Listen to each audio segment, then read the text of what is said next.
வணக்கம். நம்ம சேனலுக்கு தொடர்ந்து ஆதரவளித்துக் கொண்டிருக்கும் நல்ல உள்ளங்களுக்கு நன்றி. தொடர்ச்சியாக ஆதரவு கொடுங்க. அண்ணாமலையுடைய பிரச்சாரம் தொடர்ந்து பிடிஆர் இடத்துல போயிட்டு அவருக்கு எதிராக அவர் பேசியதாகட்டும், கொங்கு பகுதியில் அவர் பேசியதாகட்டும், இப்படி பல இடங்களில் கவனம் ஈர்க்கக்கூடிய பேச்சு அப்படிங்கிறதுல இன்றைக்கி அண்ணாமலையும் ஒரு இடம் பிடிச்சிருக்காரு.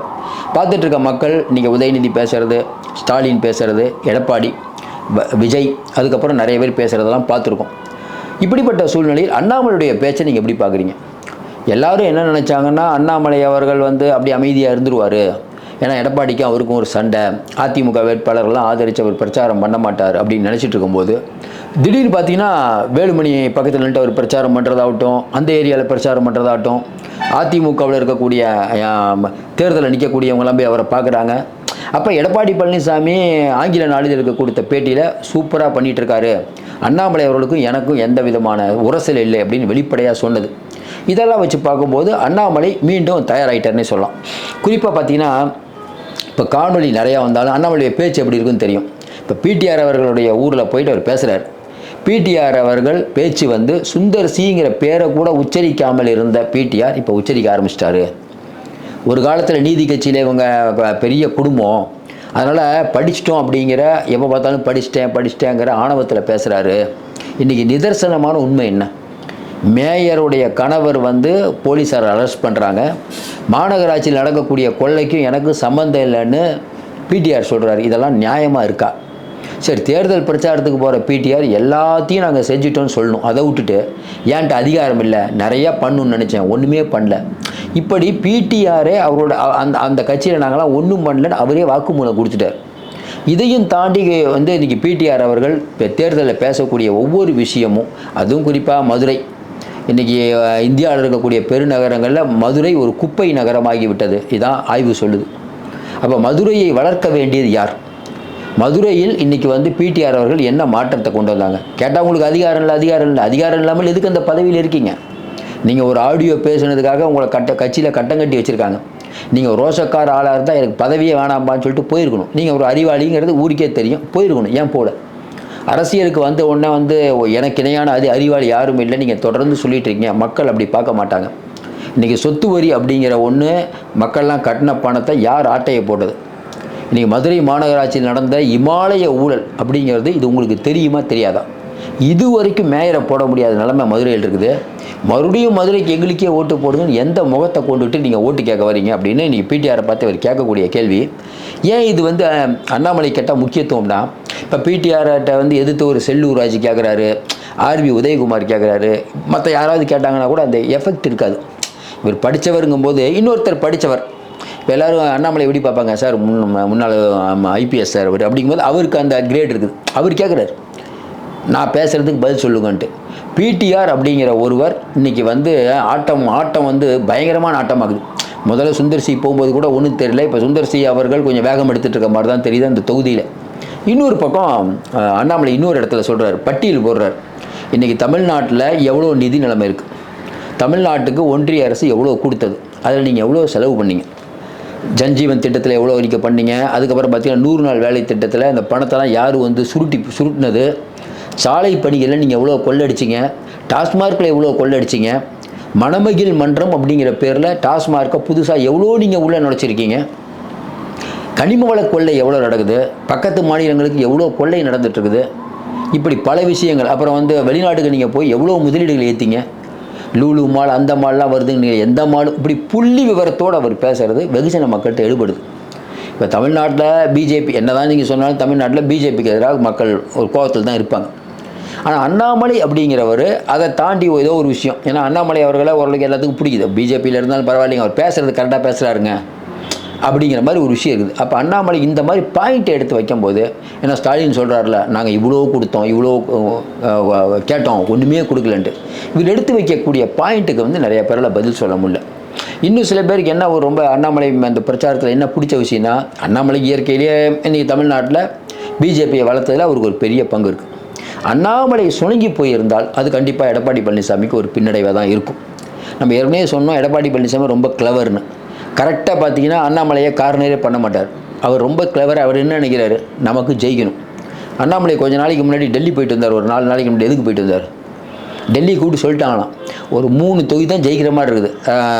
நம்ம ராசிபுரம் இன்னொரு தொகுதி, மிச்ச தொகுதியெலாம் கஷ்டங்கிற மாதிரி தான் சொல்கிறாங்க. நீங்கள் போய் இறங்கி வேலை பாருங்கன்ட்டு. இப்போ என்ன சிக்கல்னா மயிலாப்பூர் இருக்குல்ல, மயிலாப்பூருக்கு இது வரைக்கும் அண்ணாமலை போகல. ஏன்னா மயிலாப்பூரில் தமிழிசை இருக்காங்க. தமிழிசை வந்து எப்படின்னா அவங்க வந்து என்னென்னா அங்கே இருக்கக்கூடிய பிஜேபி காரங்களுக்கே தமிழிசை மேலே கொஞ்சம் கோவம். ஏன்னா எல்லா தேர்தலையும் நிற்கிறாங்க, தோத்தாலும் நிற்கிறாங்க, இதில் தோத்தா அடுத்து கவுன்சிலராக கூட நிற்பாங்க அப்படிங்கிற கோவம் இருக்குது. அதனால் மயிலாப்பூர் அப்படிங்கிற ஒன்றில் வந்து அண்ணாமலை பிரச்சாரம் பண்ணால் நல்லாயிருக்கும் அப்படிங்கிற மாதிரி சொல்கிறாங்க. இன்னும் ஒரு பிரச்சாரத்துக்கு போகல. ஆனாலும் பல பேர் இன்றைக்கி அதிமுக ஆகட்டும், கூட்டணி கட்சியில் நிறைய பேர் அண்ணாமலை வாங்க நம்மகிட்ட வந்து பேசுங்க, ஏன்னா எடப்பாடியும் இந்த என்கரேஜ் பண்ணுறாரு, இல்லை அண்ணாமலை வர சொல்லுங்க அப்படின்ட்டு. எடப்பாடி பழனிசாமி ஒரு பக்கம் டிடிவி தினகரனை பக்கத்தில் நிற்க வச்சு பேசுனது அது ஒரு சாதுரியம். நாங்கள் 2 பேரும் ஒன்றா இருக்கோங்கிறத காட்டணும். இந்த பக்கம் பார்த்தீங்கன்னா இன்னும் வந்து ராகுல் காந்தி வரல, வந்துடுவார், அது நமக்கு தெரிஞ்சு இன்னொரு 3 நாளில் வருவார், கண்டிப்பாக வருவார். வலுக்கட்டாயமாக எப்படியாவது கூட்டு வரணுங்கிறத திமுக முனைப்பாக இருக்காங்க. இது முதல்லே வந்திருக்கணும். ஆனால் இந்த பக்கம் பார்த்தீங்கன்னா அண்ணாமலை எடப்பாடி பழனிசாமி ஒருவேளை சண்டை, அண்ணாமலை வீட்டில் உட்காந்துருந்தார் சொன்னார்ல கொஞ்ச நாளைக்கு முன்னாடி, நான் தேர்தல் அன்றைக்கில எங்கள் அப்பா உடம்பு சரியில்லை, ஒருவேளை அப்படியே வீட்டில் இருந்திருந்தாருன்னா அது எடப்பாடி பழனிசாமிக்கு பாதகம் தான். எடப்பாடி பழனிசாமி ஒரு தெளிவான ஆள்னு அடிக்கடி சொல்லுவேன். அவருக்கு காரியம் தான் பெருசு, வீரியம் பெருசா. அண்ணாமலைக்கு நமக்கு 1000 இருக்கட்டுங்க, அதெல்லாம் ஒன்று இந்த டைமில் அதெல்லாம் பார்க்கக்கூடாது, நமக்கு காரியம் முக்கியம். அண்ணாமலையும் பிஜேபி சொன்னாங்கிறதுக்காக இறங்கி பேசிகிட்டு இருக்காரு. அண்ணாமலை கண்டிப்பாக மேலே பேசாமலாம் இருக்க மாட்டார். அண்ணாமலையால் என்ன முடியும் என்ன முடியாதுங்கிறது மேலே பிஜேபிக்கு தெரியும். அண்ணாமலைய வலிமை என்னங்கிறது அமித்ஷாவுக்கு தெரியும். இன்றைக்கி நயினார் நாகேந்திரன் ஒரு இடத்துக்கு பிரச்சாரத்துக்கு போகிறதுக்கும், வானதி போகிறதுக்கும், குஷ்பு போகிறதுக்கும், நம்ம அண்ணாமலை போகிறதுக்கு வித்தியாசம் இருக்குது. அண்ணாமலை ஏற்கனவே சொன்ன மாதிரி அண்ணாமலை பற்றி 1000 சொன்னாலும் அவருடைய புள்ளி விவரம் இருக்குல்ல.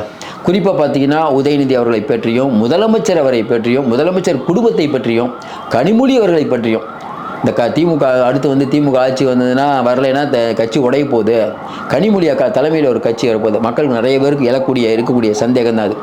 இப்போ என்னென்னா எடப்பாடி இவர் சொல்கிறாரு திமுக ஸ்டாலின், நீங்கள் வேணால் பாருங்கள் பிஜேபிங்கிற முகமுடி போட்டு வருது, எடப்பாடி வந்து முதலமைச்சராக ஒருவேளை அதிமுக ஜெயிச்சதுன்னா எச் ராஜா தான் முதலமைச்சராக இருப்பார், என்ன அண்ணாமலை இருப்பார் அப்படின்னு விசிகா தலைவர் சொல்கிறார்.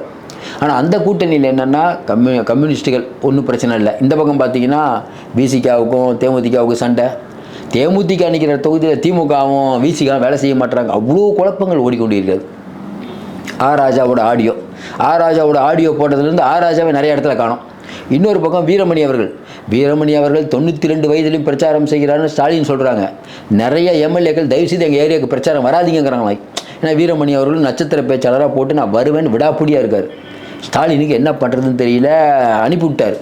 எங்கள் தொகுதிக்கு மட்டும் வந்துடாதீங்கட்டா ஸ்டாலின். உதயநிதி குளத்தூருக்கோ சேப்பாக்கத்துக்கோ அங்கெல்லாம் வந்துடாதீங்க அப்படின்னு சொல்லிட்டாங்க.